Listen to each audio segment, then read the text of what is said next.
Good morning, student. Today we start history first chapter, the rise of nationalism in Europe. अब आज हम शुरू करते हैं हिस्ट्री का जो पहला चैप्टर है कि नेशनलिज्म का उदय कैसे हुआ या इसकी बिगिनिंग कैसे हुई। तो सबसे पहले हमको ये समझना जरूरी है कि नेशनलिज्म है क्या।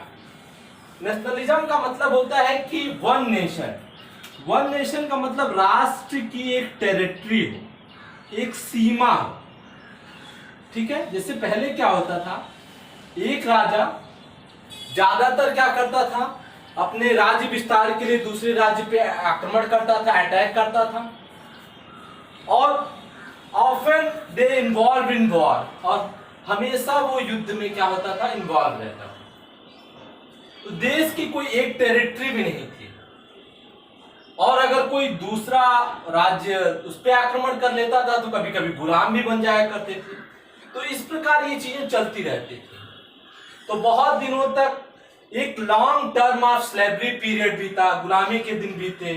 लोगों में ये भावना आई कि हमें भी डेवलप होना चाहिए, एक परमानेंट गवर्नमेंट होनी चाहिए, एक फ्लैग होना चाहिए, एक नेशनल एंथम होना चाहिए, नेशनल सॉन्ग होना चाहिए।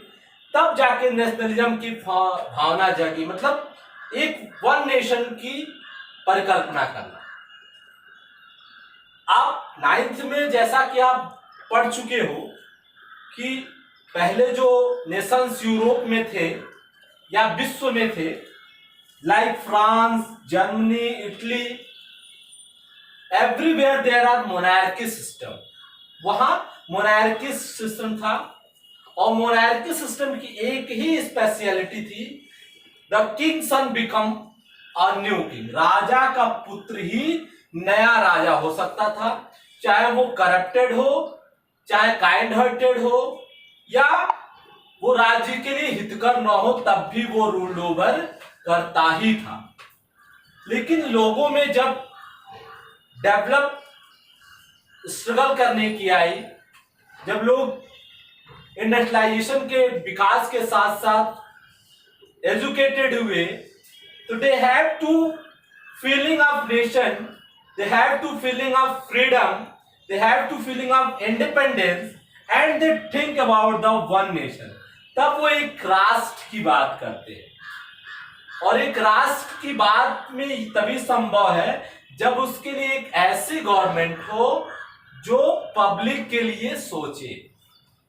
तो आप जानते हो कि फ्रांस में भी बर्बन डायनेस्टी रूल कर रही थी, और वहां पे भी संघर्ष किया गया, और बाद में डेमोक्रेटिक फॉर्म ऑफ गवर्नमेंट की स्थापना हुई। जर्मनी में भी यही चीजें थी। वहां भी पहले मोनार्की सिस्टम था, फिर हिटलर ने वहां पे एक मिलिट्रियलिज्म ने एक नया कॉन्सेप्ट लेके आए, लेकिन वो भी उस देश के लिए फिजिबल नहीं हुआ। दो वर्ल्ड वार में पूरे देश को उलझा दिया। इटली में भी मोनार्की सिस्टम था। तो इन सब देशों में सबसे पहले ये इंपीरियलिज्म के बारे में सोच रहे थे। इनके यहाँ बहुत सारी थ्योरी डेवलप हुई, थिंकी डेवलप हुई। जैसे हुआ ये कि राइटर्स थे, या पेंटर्स थे, या जो फ्रीडम फाइटर्स थे, रिवोल्यूशनरी थे, सबने अपने स्तर का प्रयास किया, and they had to feeling for one nation, one flag and one permanent government. उनको ये चाहिए था कि एक देश हो, एक सरकार हो, एक झंडा हो, और लोग उसके नीचे विकास करें, और इस प्रकार नेशनलिज्म की फीलिंग जगी। तो इस चैप्टर में हमको डिटेल में फ्रांस के, जर्मनी के और इटली में कैसे परिस्थितियां संभव हुई, how to they become free and how to get the freedom, इस चैप्टर में यही हमें डिस्कस करना है कि कैसे जो डेमोक्रेटिक फॉर्म ऑफ गवर्नमेंट था या रिपब्लिकन फॉर्म ऑफ गवर्नमेंट था, वो कैसे पॉसिबल हो सका यूरोप में। यही हमें आज के इस चैप्टर में हमको डिस्कस करना है। ठीक है, थैंक यू।